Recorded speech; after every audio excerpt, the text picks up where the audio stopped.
Olá, gente, tudo bem? Bom dia. Então, vou resolver aqui alguns exemplos dentro aí da parte de dinâmica, né?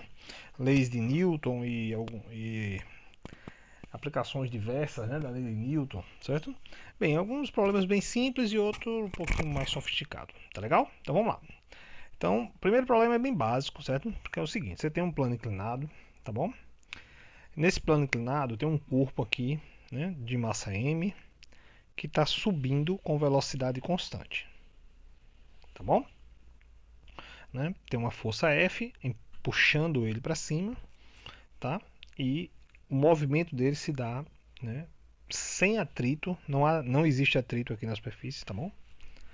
Né? Então não tem atrito, certo? A força F puxa ele, a única força que se opõe ao movimento dele é a componente X do peso, como a gente já discutiu aí, né, na dinâmica do plano inclinado, né? Existe aqui a força peso, né? Aqui é a Terra, a gravidade está para cá, e aí existe aqui a força peso, é isso? Aqui é o peso, tá? Né? E a gente sabe que esse peso você pode decompor ele na direção do plano inclinado, na direção de movimento do plano inclinado, que tradicionalmente a gente chama de direção X, né? E aí você vai ter o Px, tá bom? Então pronto, então a força F, ela está equilibrando aí esse Px e empurrando esse corpo com velocidade constante. Tá bom? Bem, a informação aqui nova é que ele não dá o ângulo do plano inclinado, ele dá uma informação para deixar o ângulo. Ele diz o seguinte: a elevação é de 8%, certo? Esse é um problema do tipo. Ele diz que a elevação é de 8%. O que é a elevação ser 8%? Isso é uma nomenclatura que é muito utilizada em obras, o pessoal usava antigamente. Né? A inclinação aí é 10%, é 5%, sei o quê. Basicamente, ele está falando o seguinte: ele está falando da inclinação dessa altura aqui em relação a esse comprimento aqui. Então, ele está falando da tangente do ângulo, basicamente. Então, quando ele diz que a elevação é 8%, ele está dizendo o seguinte: a tangente do ângulo, certo? Que é, né, a tangente do ângulo, que é cateto oposto sobre cateto adjacente, x sobre y, essa tangente é 8%, tá bom? 8% é 8 sobre 100, né? Então essa tangente é 0,008, e daí você calcula com o arco tangente o ângulo é da ordem disso aqui, 4,5, 4,57 graus, tá bom?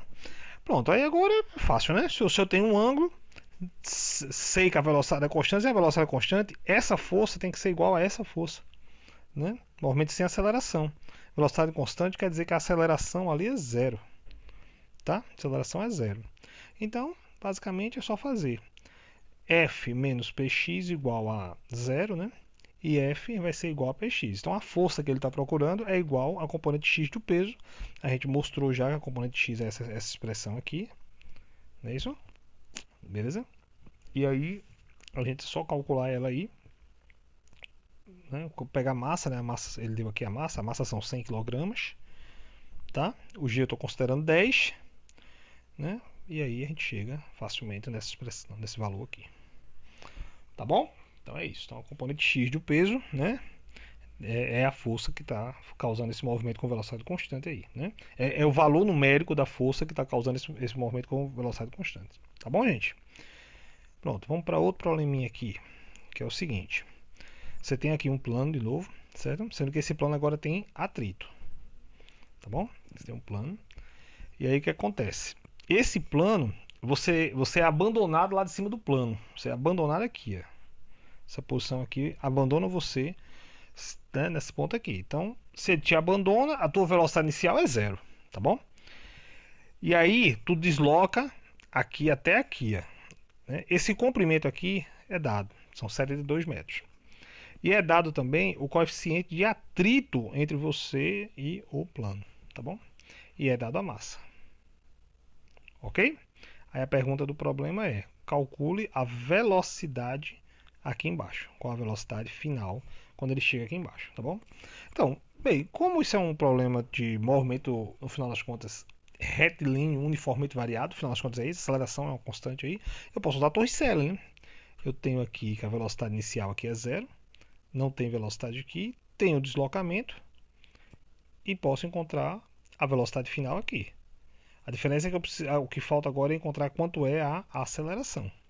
Tá? Então, se eu encontrar a aceleração desse movimento, é só aplicar a Torricelli direto. Tá legal? Então, como é que eu acho a aceleração? Vamos para a dinâmica, né? Então, o que é que eu tenho? Lembrando, né? eu tenho o diagrama de força aqui. Eu tenho o quê? Tenho o peso para baixo, a componente X do peso, e para cima eu tenho o quê? O termo de atrito. Além disso, eu tenho, né, a componente Y do peso e, obviamente, a reação aqui da superfície, que é a normal. Tá bom?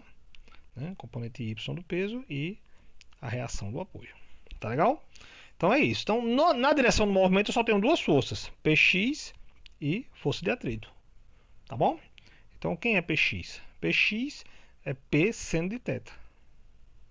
Quem é força de atrito? É μ vezes a normal. Quem é a normal no plano inclinado? A normal no plano inclinado, gente, a normal do plano inclinado, ela é a componente Y do peso.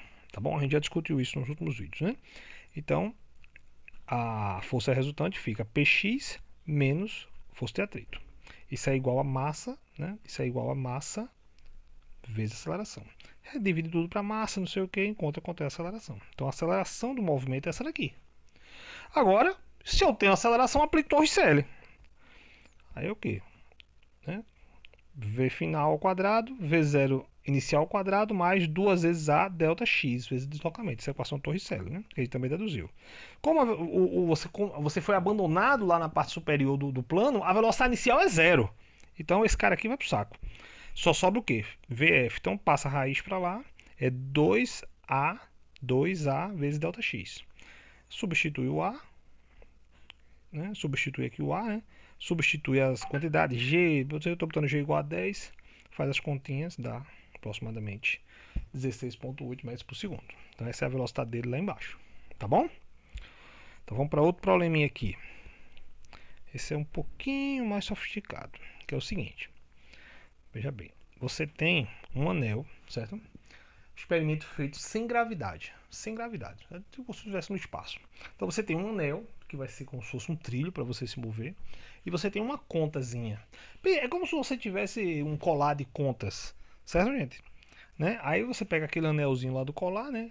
Onde tem uma continha, e você dá um empurrão na continha. A conta, ela tá presa no anel, né? Certo? Ela tá presa no anel. Então, ela vai rodar. Né? Porque o anel vai funcionar como sendo a trajetória circular. Então você tem um anel, tem uma continha aqui presa, você dá um empurrão nele aqui, ó, dá um empurrão, ele começa a rodar aqui. Agora, obviamente, existe um atrito do anel com a continha lá. Existe um atrito.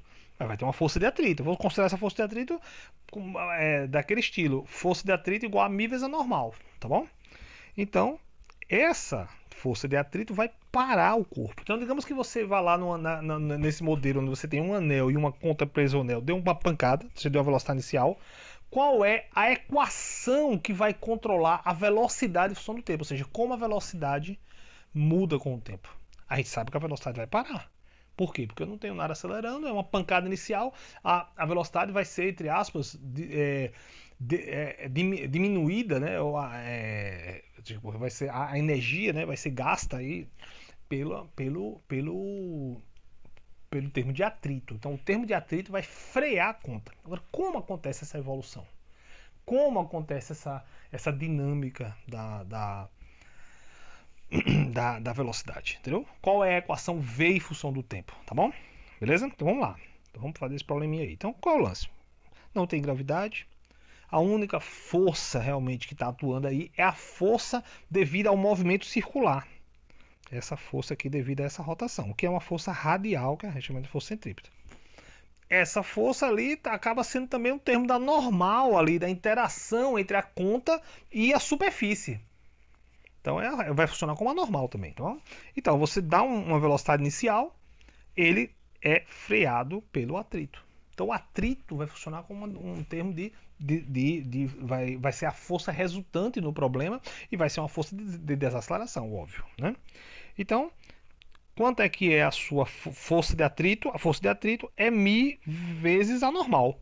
Quem é a normal, gente? Como eu expliquei, a normal, nem aquele problema lá que a gente fez de rotor, a normal, ela é igual à força radial. Então a normal, ela é igual à força radial, que é mv2 sobre r. Então, com isso, a força de atrito é μ mv2 sobre r. Agora, vamos lá. Essa força vai ser a força resultante no problema, que obviamente é uma força contrária à velocidade. Não é isso? Então, a força resultante agindo no corpo, MA, que é mdvdt, ela é igual a quê? A menos a força de atrito, porque é uma força de desaceleração, tá bom? Então, gente, a gente agora precisa resolver essa equaçãozinha aqui, ó. A gente precisa tratar essa equação aqui. Corto o m, fico basicamente com dvdt igual a μv ao quadrado sobre r, com o sinal negativo. Como é que a gente resolve? A gente já discutiu isso. A gente passa tudo que tem v para um lado, o que não tem para o outro. Então esse v ao quadrado eu passo dividindo, fica assim. E esse dt eu passo para cá. É isso. Aí agora o que eu vou fazer? Eu vou integrar ambos os lados. Agora eu venho aqui e integro ambos os lados. Então, a resolução dessa equação, ela depende da resolução dessa integral. Essa integral aqui eu já fiz umas 200 vezes. Isso aqui é uma constante. Isso aqui é uma constante multiplicado por integral de dt. Essa integral eu já fiz umas 200 vezes, certo? No curso. Então, a gente já sabe que isso dá t. Beleza? Essa integral também eu já fiz, mas vou discutir ela de novo aqui. Então, a integral de 1 dv sobre v ao quadrado é a integral de dv que multiplica v elevado a menos 2, né?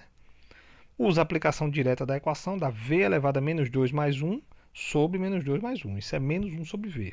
Aplica os limites, isso vai dar menos 1 sobre v mais 1 sobre v0. Agora é só substituir isso daqui, onde tem essa integral aqui. Tá bom? Então, vamos lá para outra transparência. Então, lembrando, né? Onde tem esse terminho aqui, eu vou botar ele aqui, ó, onde está esse aqui. Tá bom? E isso daqui a gente já calculou, como eu já expliquei. Então, a gente vai para aqui, chega nessa igualdade aqui. Tá bom? Isso igual a isso. Agora é só trabalhar. Trabalha, chega nessa expressão. Trabalho é fácil, né? Passa tudo que tem v para um lado, que não tem por outro, tira o mínimo, né? Tira o mínimo. Aí divide tudo em cima e embaixo por r e organiza como essa expressão aqui. Para t igual a zero, dá quanto essa expressão? V0. Como deveria dar. Se você botar t igual a zero aqui, esse termo some e dá V0. Como deveria dar. No tempo zero, o começo momento é o V0 que você deu. Para tempo infinito, dá quanto? Dá 1 sobre t. 1 sobre t para tempo infinito dá zero. Tá bom? Como deveria dar. Para tempo longo, a força de atrito vai frear o corpo. Tá bom, gente? Muito obrigado aí, viu? Um abraço para vocês.